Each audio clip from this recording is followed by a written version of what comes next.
কারণ তাদের কালবগুলো হলো হেদায়াতের প্রদীপ।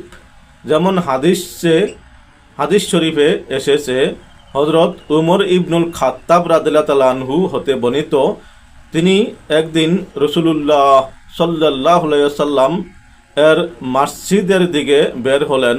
অতঃপর তিনি হযরত মুয়াজ ইবনু জাবাল রাদিয়াল্লাহু তাআলা আনহুকে নবী করিম সাল্লাল্লাহু আলাইহি ওয়াসাল্লাম এর রওজা মুবারকের কাছে বসে কাঁদতে দেখলেন। ওমর রাদিয়াল্লাহু তাআলা আনহু বললেন, আপনাকে কিসে কাঁদাচ্ছে? মুয়াজ রাদিয়াল্লাহু তাআলা আনহু বললেন, আমাকে একটা জিনিস কাঁদাচ্ছে যা আমি রাসূলুল্লাহ সাল্লাল্লাহু আলাইহি ওয়াসাল্লাম থেকে শুনেছি, এবং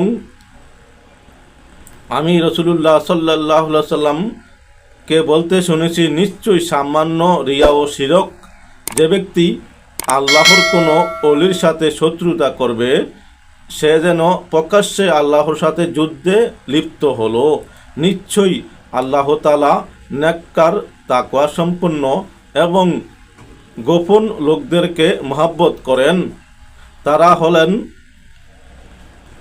এমন সব ব্যক্তি যারা অনুপস্থিত থাকলে তাদের খোঁজ খবর নেওয়া হয় না, তারা উপস্থিত থাকলেও তাদেরকে মাজলিসে ডাকা হয় না এবং তাদেরকে পরিচয় করানো হয় না।